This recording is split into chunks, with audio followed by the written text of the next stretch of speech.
OK.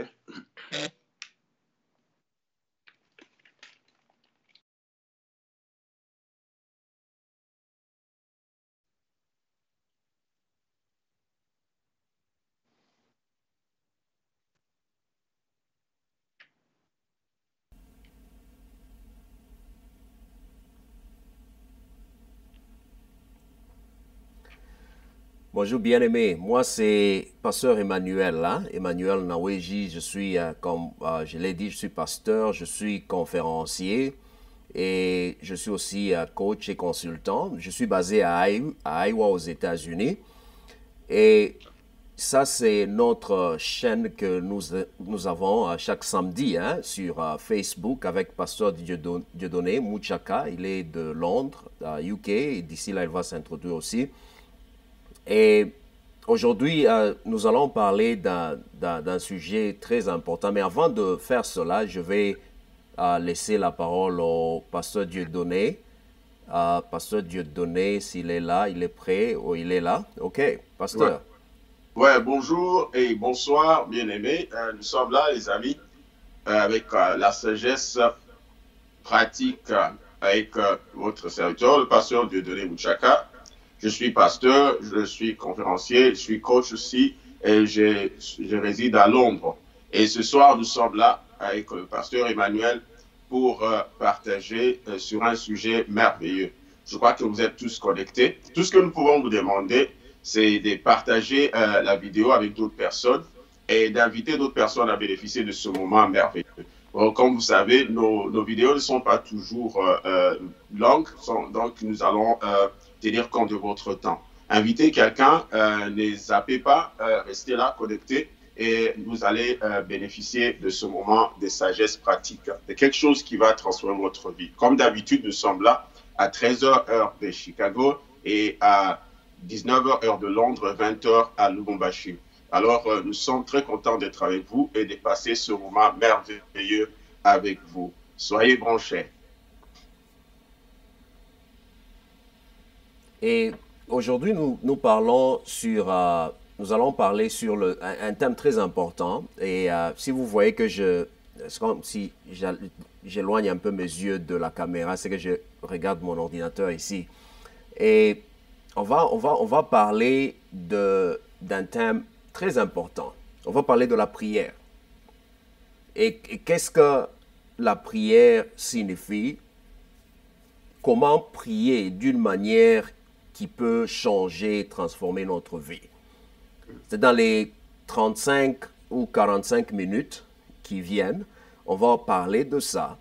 On aura aussi besoin de vos commentaires. Si vous avez des questions, vous pouvez placer ça dans les commentaires. Et avant d'aller même de l'avant, j'aimerais savoir si vous pouvez nous écouter, si l'audio est OK, si vous avez des difficultés à nous voir, écrivez ça dans les commentaires ici en bas.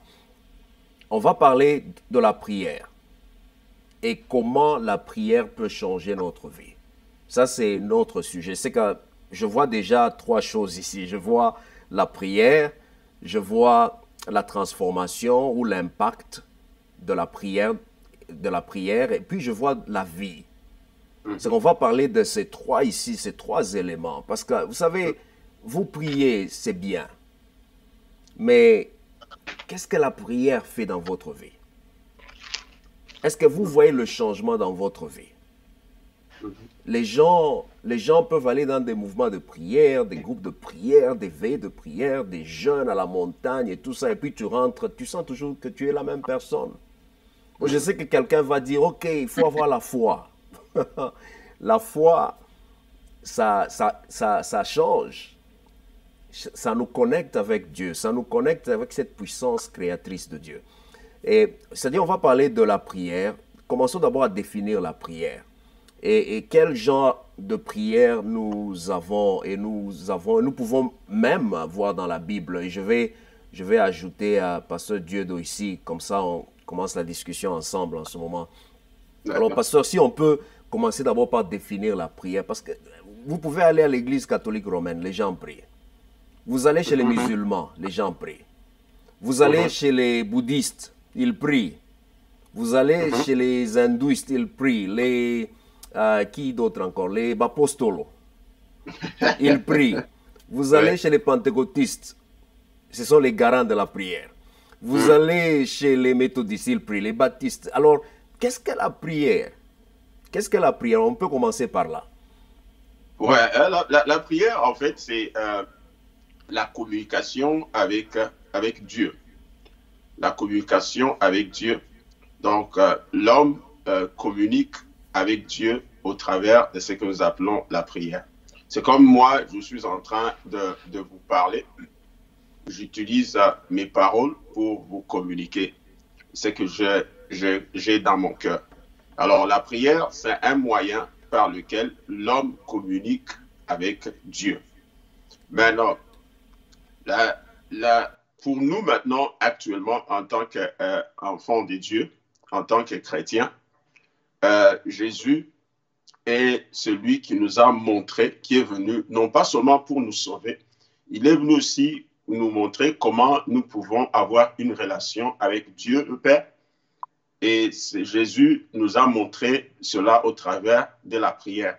C'est la prière qui nous garde en contact ou qui nous permet de rester en contact avec notre Dieu, qui nous permet d'être en contact avec notre Créateur au travers de la prière.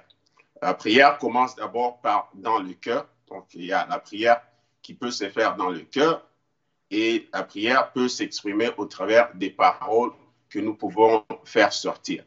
Mais en fait, une prière réelle commence d'abord dans le cœur. C'est l'expression des pensées de notre cœur que nous faisons ressortir dans notre bouche si nous ouvrons la bouche et nous parlons à notre Dieu. Donc, la prière, on peut réitérer, communication avec Dieu, moyen de communiquer avec Dieu. Voilà un peu brièvement ce que nous pouvons dire sur ce qu'est la prière. Connecté ici. Et la prière, comme Pasteur Dieudonné a dit, la prière, c'est un moyen de communiquer avec Dieu. C'est un moyen de parler à Dieu. Et moi, je vois la prière aussi comme un moyen de connecter à la source qui est Dieu, à la source de tout. Vous savez, c'est ça la source intarissable de la sagesse, la source intarissable de l'influence, la source intarissable de la créativité ou la productivité. Bon, vous savez, je n'ai jamais toujours aimé quand les gens disent que, OK, quand tu pries, Dieu va te donner l'argent. Quand tu pries, Dieu va te donner le travail. Moi, j'ai toujours vu la prière comme... c'est-à-dire, tu choisis de donner à Dieu l'opportunité d'être Dieu dans ta vie. C'est-à-dire, Dieu va utiliser cette puissance créatrice que notre entendement humain ne peut pas expliquer. En d'autres termes, Dieu va te prendre. Et dernièrement, là, j'ai écrit un article là sur mon blog. J'ai dit que la prière, c'est comme si... Parce que dans notre vie, chaque jour, il y a toujours une porte. Mais il faut identifier cette porte là-bas. Il faut s'approcher de cette porte là-bas et puis il faut ouvrir ça. Alors, la prière nous aide à voir ces portes là-bas dans notre vie. Réaliser qu'elles sont fermées et aussi avoir l'énergie pour les ouvrir et même la clé. Et tout ceci se passe dans le mystère divin. Donc, c'est-à-dire, tu ne vas pas, quand tu pries ou tu jeûnes parce que tu as besoin d'argent, tu ne vas pas recevoir l'argent, tu regardes sous ton lit et tu vois l'argent. Mais Dieu va te donner cette puissance-là créatrice qui va te placer dans une position telle que tu vas avoir ce que tu désires dans ta vie. C'est que la prière, c'est aussi écouter Dieu, c'est parler à Dieu et aussi écouter Dieu. Parce que c'est une communication. Une communication, ça a deux chemins, n'est-ce pas? Je parle, tu as aussi le temps de t'éteindre pour écouter, donner la chance à l'autre personne de parler. C'est une conversation, c'est un dialogue. Tu parles à Dieu, tu écoutes à Dieu et tu laisses Dieu être Dieu dans ta vie. Alors, Voilà. Pasteur Dieudonné, quand on parle de la prière comme la communication, comme la façon de parler à Dieu, communiquer à Dieu, connecter à Dieu, mais comment est-ce qu'on peut utiliser la prière pour voir la main de Dieu dans notre vie? C'est-à-dire utiliser la prière pour changer, même transformer notre vie. Mhm. C'est, Ce qui est intéressant, c'est que nous allons vraiment, moi j'aime bien, pour ce qui concerne la prière, me concentrer sur le Seigneur Jésus. Et lui doit être notre modèle sur comment nous pouvons faire, utiliser la prière pour influencer ou transformer notre vie. La chose la plus intéressante que moi j'ai découverte dernièrement, c'est que pour plusieurs fois nous pensons que c'est seulement nous qui avons besoin de la compagnie de Dieu. En réalité, Dieu a aussi besoin de notre compagnie. C'est pour cela qu'il a instauré la prière comme moyen de communication avec lui. Donc, Dieu veut passer du temps avec nous. Et c'est pour cela qu'il dit, Jésus nous dit ceci, si quelqu'un veut prier, qu'il entre dans sa chambre, qu'il ferme sa porte, et là, qu'il parle à son Père qui écoute dans le secret. Et le Seigneur qui écoute dans le secret, il le lui rendra. Il le lui rendra. Donc, ce qui est important pour que la prière puisse devenir, en fait, nous sommes en train de parler de l'efficacité de la prière, n'est-ce pas? Pour que la prière puisse devenir efficace et commencer à produire des résultats dans notre vie, nous devons d'abord commencer par la prière comme une relation avec notre Père. C'est pour cela que Jésus dit, quand vous priez, dites notre Père qui est aux cieux. D'abord, tu dois avoir une relation avec Dieu, une relation de père-fils et une relation de père-fille ou de fille-père ou de fils-père. La relation est très importante dans notre vie de prière. Tout le monde peut prier, mais tout le monde ne peut pas avoir des résultats. C'est comme nous avons des enfants à la maison. Quand j'ai des enfants à la maison, ce qu'ils me demandent, c'est facile pour moi de le leur donner. Si je dois payer les frais scolaires, je dois payer les baskets ou les chaussures, pour mes propres enfants, c'est très facile que je puisse intervenir dans leur vie et leur donner ce dont ils ont besoin. Mais si je n'ai pas vraiment une relation avec un enfant, peut-être de la rue, ce que je peux lui donner, ce n'est pas nécessairement consistant comme ce que je donne à mes enfants. Je peux l'aider peut-être avec un petit rien, ou je peux l'aider d'une manière occasionnelle, mais ce n'est pas quelque chose qui va être permanent dans la vie, à moi que j'adopte cet enfant-là. Alors, ce qui est important quand nous devons prier, c'est d'abord avoir une relation avec Dieu. Et comment on arrive à avoir la relation avec Dieu? Jean chapitre 1, verset 12 dit, à tous ceux qui ont reçu Jésus, qui est la parole, qui est la lumière, qui est la vie, Dieu leur a donné le pouvoir de devenir enfants de Dieu. Et quand tu es enfant de Dieu, tu es dans la position favorable pour que Dieu puisse intervenir dans ta vie. Voilà un peu ce que je peux dire comme point de départ. La prière qui transforme, c'est la prière des gens qui ont une relation avec Dieu. Et c'est-à-dire la prière pour expérimenter l'efficacité dans la prière, comme le pasteur Dieudonné l'a dit, il faut commencer avec la relation personnelle avec Dieu. C'est beaucoup de gens peuvent prier, mais beaucoup, seulement peu arrivent à voir le résultat de la prière. Et très souvent, c'est fondé dans ta propre relation avec l'Éternel. Et pasteur Dieudonné a mentionné Jean chapitre 1, verset 12. Et cette relation personnelle est très fondamentale. La manière dont je vois cela, et le pasteur a donné un bon exemple, hein, un bon exemple avec sa vie personnelle.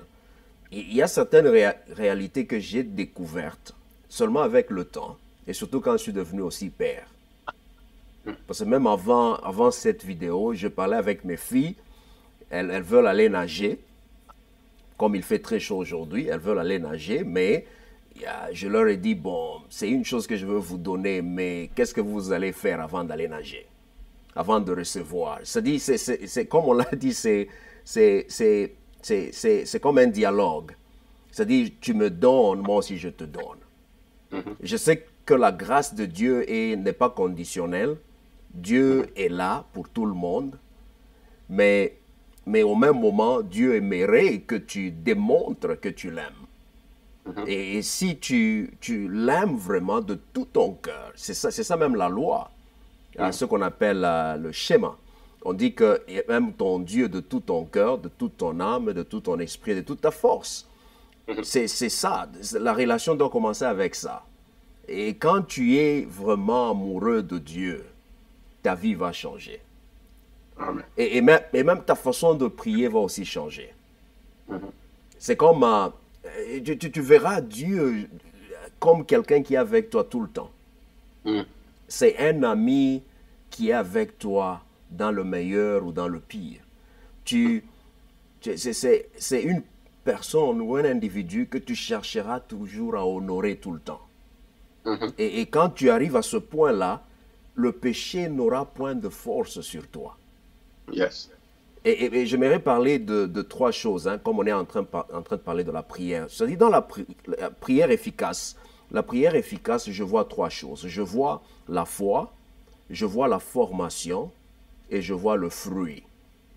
C'est-à-dire la foi, la formation et le fruit. C'est-à-dire la foi, pourquoi? Parce que sans la foi, il est impossible d'être agréable à Dieu. Hébreu chapitre, je crois chapitre 11, verset 6, hein, pasteur, hein? C'est ça. Hébreu 11, verset 6, je ne me trompe pas. Oui, 11, 6, oui. Oui. C'est-à-dire la foi, commence avec la foi. Pour que ta prière marche, tu dois choisir de croire en Dieu. Et quand on parle de croire, ce n'est pas une foi passive là-bas. Une foi, la prière n'est pas comme un ATM machine, c'est-à-dire la machine de la banque là-bas, tu mets ta carte, tu retires l'argent et puis tu pars.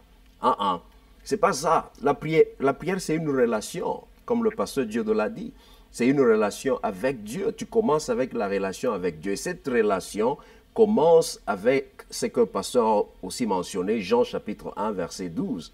À tous ceux-là qui ont cru et qui l'ont reçu, Dieu leur a donné le pouvoir de devenir enfants de Dieu. Alors, commence avec la foi. La formation, pour moi, c'est ça, ce voyage ici, ou ce parcours de la sanctification. Hébreu, je crois, Hébreu combien? Hébreu 14, 16, peut-être. La Bible dit ceci que sans la sanctification, nul ne verra Dieu. C'est-à-dire, la première chose, si tu veux commencer à avoir une prière efficace, commence avec la foi. Parce que sans la foi, tu ne peux pas être agréable à Dieu. Et quand tu n'es pas agréable à Dieu, Dieu ne peut pas t'honorer. Alors commence là-bas. Et puis, quand tu commences avec la foi, Dieu va commencer à te former. C'est ça le parcours de la sanctification. Et là, Hébreu, je crois Hébreu 14, hein, 16 peut-être. Hein, je veux vérifier quand Pasteur Dieudonné va commencer à parler à un moment là. C'est-à-dire, commence avec la sanctification. La Bible dit poursuis la paix avec tous et la sanctification. Vous comprenez? C'est une relation qui est verticale et puis horizontale. Et tu ne peux pas séparer les deux. Ça représente la croix. Vous voyez, commence avec Dieu. D'abord, poursuis la paix avec tous et poursuis la sanctification. Et quand on parle de la poursuite, tu ne peux pas poursuivre quand tu es assis. Tu ne peux pas poursuivre quand tu es endormi ou quand tu es en train de regarder la télé, le film ou le football, comme je regarde la Coupe d'Afrique. Tu ne peux pas poursuivre, c'est une histoire sérieuse là. C'est-à-dire tu commences à marcher, tu cherches. C'est comme frapper, chercher, jusqu'au moment où tu vas trouver. Tu dois travailler, c'est le travail. C'est une dévotion de tous les jours.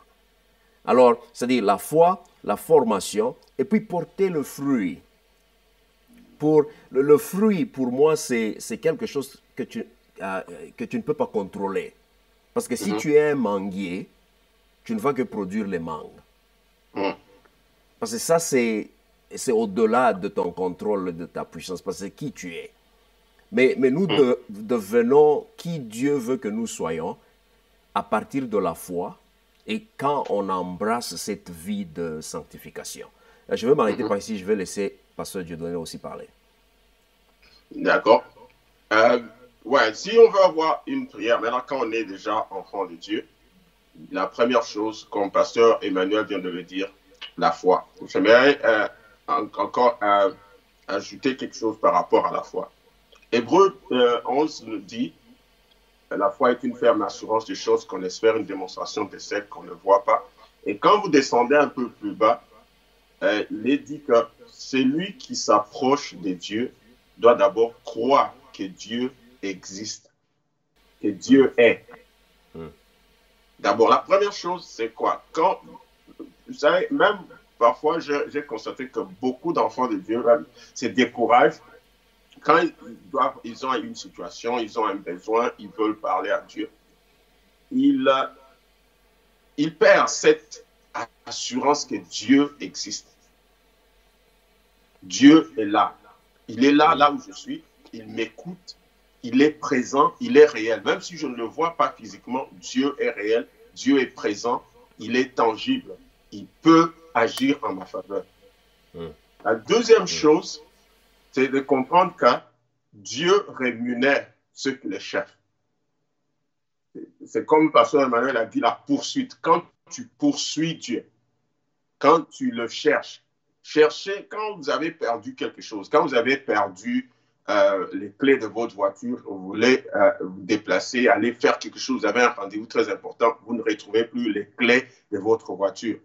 Alors vous commencez à chercher. Vous allez remuer ciel et terre, vous allez tourner les coussins, vous allez regarder sous les tables, sous les lits, au-dessus des armoires, ouvrir les portes par-ci, par-là, parce que vous êtes en train de chercher quelque chose que vous avez perdu. Alors, ce que nous cherchons, c'est Dieu, c'est la présence de Dieu. Ce que nous cherchons, c'est que Dieu agisse en notre faveur. Alors, la chose la plus importante, c'est de croire d'abord que Dieu existe et qu'il est le rémunérateur de ceux qui le cherchent. Alors, la recherche de Dieu, j'aimerais ajouter la dimension maintenant de la constance. Donc, poursuivre Dieu constamment. Jésus parle d'une parabole, je crois, si je ne me trompe pas, ça doit être dans Luc chapitre 18, si je ne me trompe pas. Il dit qu'il y avait une femme qui était veuve et qui allait auprès d'un juge, et ce juge-là devait lui rendre justice. Je ne sais pas réellement quel était le problème que cette femme avait. Et la Bible dit que cette femme allait auprès du juge, un juge qui était inique, qui était méchant, qui ne considérait personne, qui n'avait aucune considération des personnes. À combien plus forte raison une veuve? Cette veuve-là venait le matin, venait le soir. Venait le matin, venait le soir. Elle fatiguait ce juge-là. Et la Bible dit que le juge méchant était tellement importuné par cette femme. Il a dit, OK, voilà, ton affaire est réglée, je te rends justice, laisse-moi la paix. Et Jésus a dit, le juge est méchant. Il a pu donner la solution à cette femme qui le dérangeait. À combien plus forte raison votre Père Céleste ne vous donnera-t-il pas le Saint-Esprit? Ne vous donnera-t-il pas ce que vous demandez? Ne rendra-t-il pas justice à ses élus qui crient à lui jour et nuit? Donc, la prière demande la persévérance. Un des signes de la foi, un des signes de la confiance en Dieu, c'est la persévérance. Donc, si tu veux avoir des résultats dans la prière, si tu veux que la prière transforme ta vie, la prière transforme tes situations, la prière même te transforme toi. Une parenthèse, c'est pour dire que la prière ne change pas, en réalité, la prière ne change pas Dieu. La prière nous change, nous. La prière nous transforme, nous, commence à nous transformer à l'intérieur. Quand quelqu'un a l'habitude de se présenter régulièrement devant le Seigneur, la prière va le changer, lui, va changer son attitude, va augmenter même la foi en vous, va augmenter la sanctification, la crainte de Dieu, l'amour pour le Seigneur va augmenter parce que pour vous, vous passez tellement du temps avec lui, Dieu devient réel dans votre vie.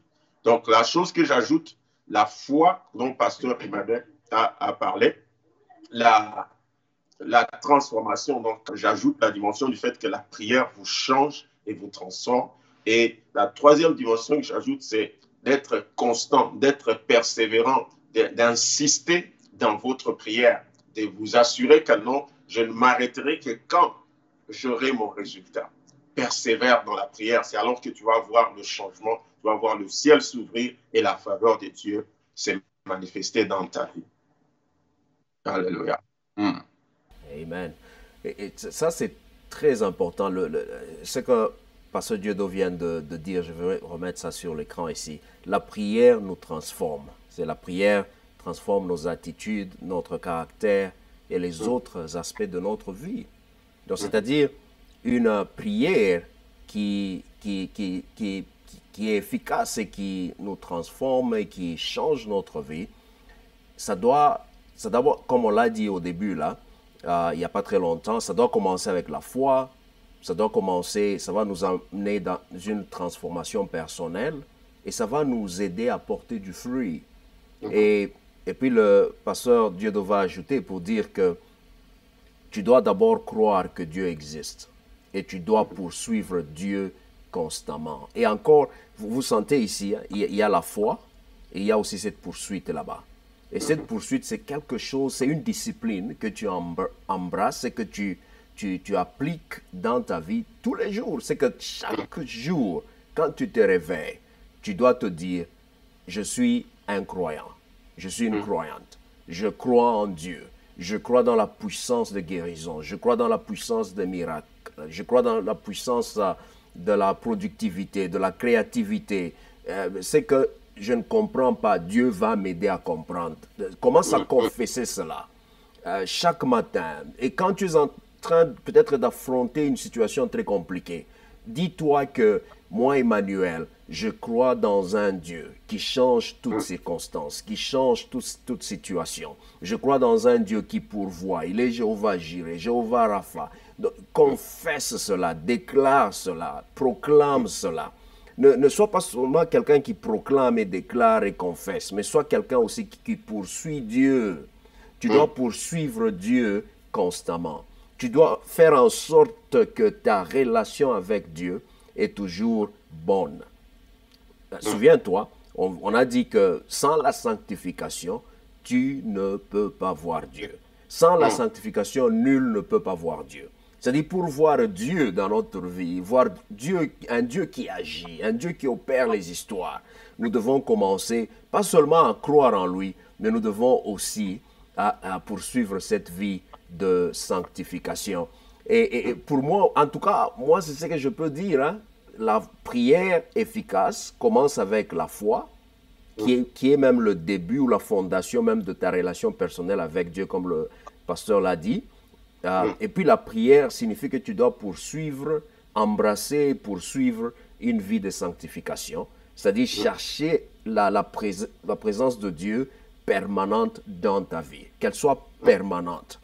Alors tu dois toujours te demander, est-ce que Dieu est content dans ce que je fais? Est-ce que je suis en train d'honorer Dieu de la manière dont je parle? Mes relations, est-ce que dans toutes mes relations, est-ce que je suis en train d'honorer Dieu? La Bible dit ceci, ne saviez-vous pas que votre corps est le temple du Saint-Esprit? Alors tu te demandes la manière dont j'utilise mon corps. Voici ce que je dis à... J'ai des membres des églises ici, les églises que j'ai ici, qui fument. Et quand les gens me posent des questions sur les histoires de fumer ou boire la bière et tout ça, l'alcool et tout ça, j'ai toujours dit que pense à ceci. Ton corps est le temple du Saint-Esprit.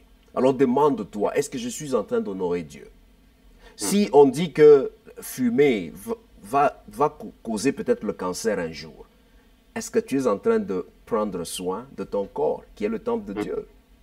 Alors, c'est-à-dire toutes tes actions, dans toutes tes pensées, dans la manière de parler, la manière de vivre avec les autres, demande-toi, est-ce que je suis en train d'honorer Dieu? Est-ce que je suis en train d'honorer Dieu? Ça, c'est une façon qui peut te permettre de rester toujours dans ce processus-là de poursuivre Dieu constamment. Pasteur Dieudonné, est-ce qu'il y a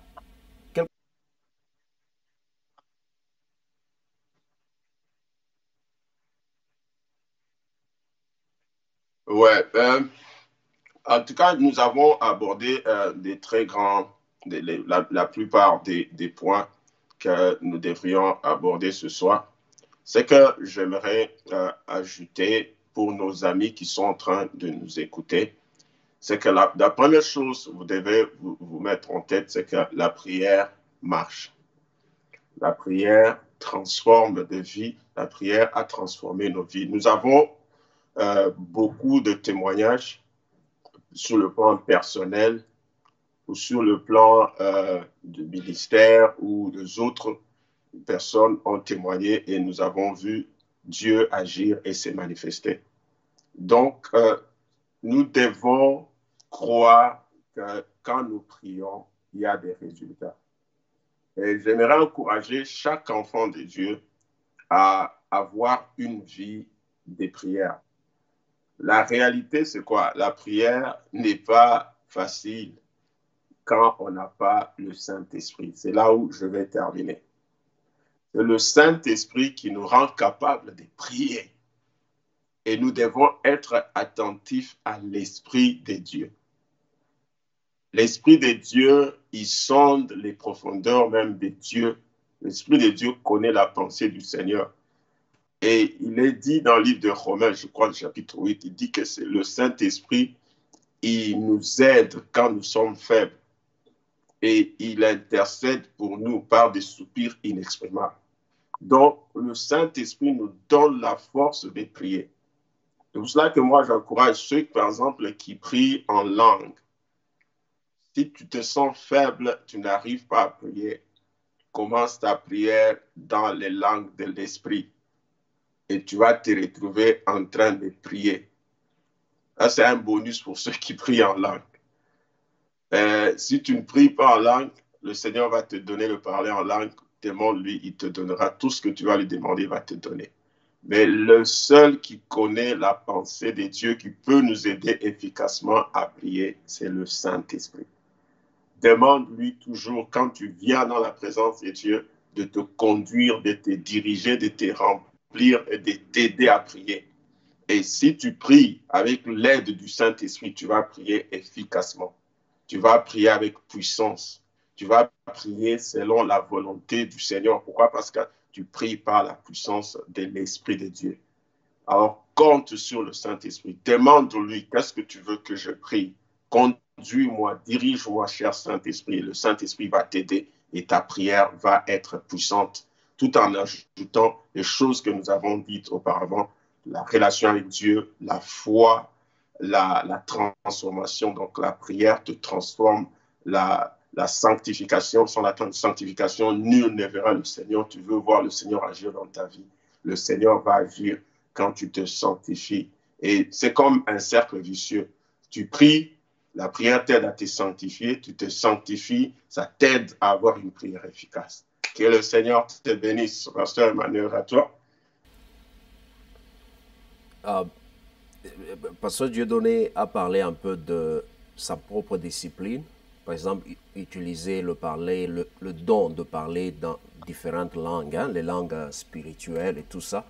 Et d'autres personnes qui nous suivent, peut-être tu vas te demander, ok, moi je ne parle pas en langue, qu'est-ce que je dois faire alors?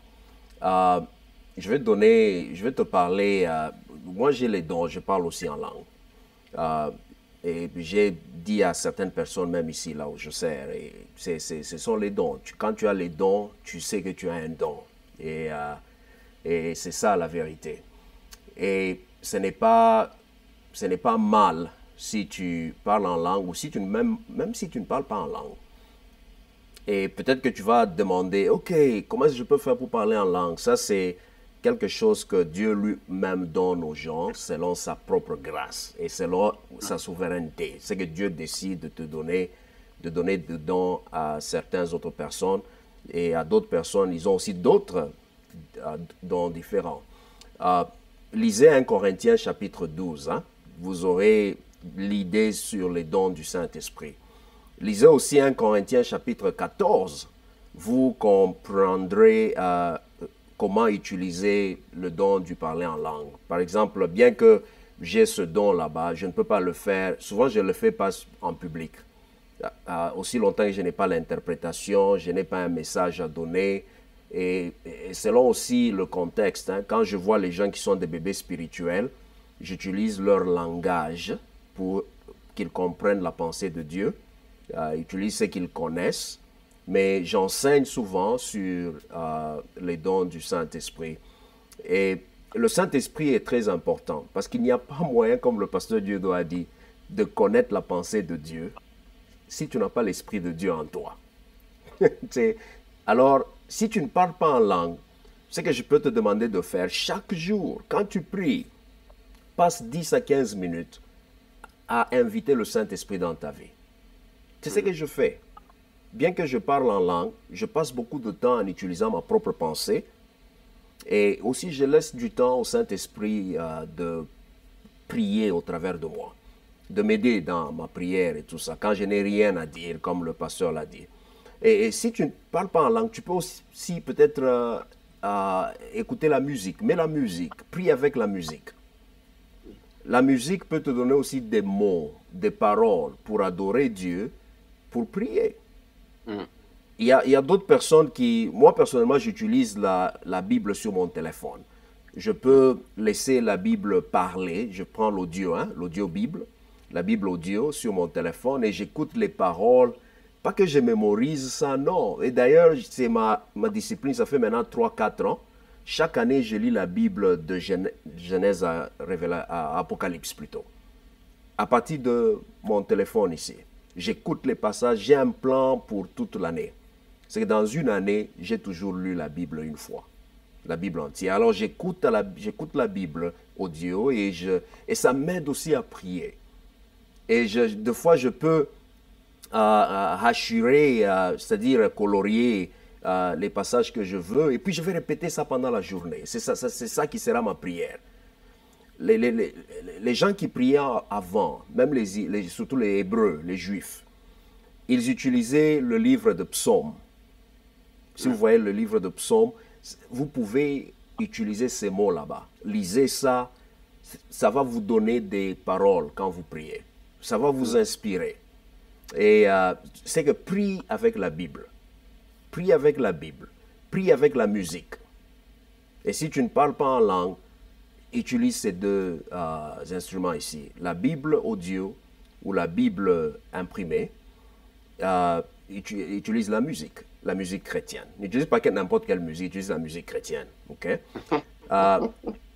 Je crois qu'on va s'arrêter ici. Le dernier mot, pasteur. Je ne vois aucune question ici. Je suis en train de regarder sur les commentaires ici. Je ne vois pas de questions. Mais en tout cas, vous tous qui nous suivez, si vous avez des questions sur la prière, en tout cas, envoyez-nous vos questions. Postez vos questions maintenant. Mais d'ici là, on va clôturer. Je vais demander au pasteur Dieudonné s'il a un dernier mot, un mot de clôture. Il peut donner et puis il va nous prier pour clôturer notre session aujourd'hui. Merci, pasteur Emmanuel. Merci à tous nos bien-aimés qui nous suivent. Nous sommes très contents encore de partager sur la prière avec vous et comment la prière peut transformer toute votre vie. La prière peut toucher tous les domaines de votre vie. Il n'y a pas un domaine de notre vie que la prière ne peut pas transformer. La prière peut nous transformer complètement. La prière peut prendre un fou et l'amener dans son bon sens. La prière peut prendre un malade et lui restaurer la santé. La prière nous donne la paix. Au travers de la prière, nous recevons la paix de Dieu. Donc, c'est très important que nous puissions passer du temps dans la prière. Nous voudrions vous encourager. Si vous n'arrivez pas à prier seul, priez aussi avec les bien-aimés dans l'Église. Priez avec les frères et sœurs. Appelez un frère, je me rappelle, pasteur Emmanuel se rappelle aussi. Il y a des moments où on s'appelait à 2 ou à 3, on s'enfermait et on priait. Et ça nous fortifiait, ça nous encourageait. Et quand tu côtoies souvent les gens qui ont une vie de prière, ça va te motiver aussi à prier. Et si tu côtoies les gens qui n'ont pas une vie de prière, ça va te diminuer dans ta communion avec le Seigneur. J'encourage quelqu'un à ne pas se décourager. Quelqu'un m'a contacté une fois pour me dire, il y a des moments, je prie, et puis je, après, je me décourage, je n'y arrive pas. Nous, notre culture, c'était, si je n'ai plus la force de prier, je vais aller provoquer la prière avec le pasteur Emmanuel ou avec les autres frères avec qui nous étions. Dis, frère, est-ce que tu ne peux pas venir pour que nous puissions faire une nuit de prière? Moi-même, je sais que le problème que j'ai, c'est que je n'ai pas la force de prier. Donc, quand ils vont venir, c'est comme ils vont me charger encore, ils vont me fortifier. Donc, ne te décourage pas. Quand tu te sens faible, appelle un frère, appelle une soeur, appelle une amie, un ami. Passer du temps dans la prière et ça va te recharger encore et tu vas continuer, tu vas persévérer et tu vas commencer à voir les résultats dans ta vie. Que le Seigneur te bénisse, ne te décourage pas. Dieu de ton côté, Dieu écoute ta prière, quelle que soit la situation que tu traverses. Le Seigneur t'écoute. Je vais prier pour toi. Je vais prier pour clôturer notre réunion ou notre partage de ce soir, la sagesse pratique. Père de gloire, dans le nom de Jésus, je prie et je te remercie, mon Dieu, pour ce moment merveilleux que nous avons passé avec nos amis qui nous suivent et qui vont nous suivre après.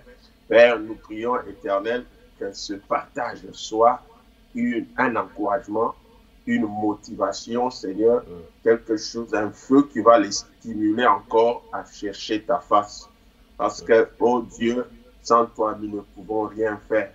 Nous prions que tu nous accordes la grâce d'avoir une prière qui transforme nos vies, qui transforme nos familles, qui transforme notre communauté, qui transforme, Seigneur, tout cela qui entre en contact avec nous. Bénis, Seigneur, le pasteur Emmanuel, bénis toute personne qui va nous suivre, bénis ceux qui nous suivent en ce moment, accorde-nous ta grâce et ta faveur. Nous te remercions et nous t'aimons, Seigneur, et nous recevons ta grâce au nom de Jésus-Christ, notre Seigneur. Amen. Amen. Amen. Merci beaucoup et à la prochaine. À la prochaine. Au revoir.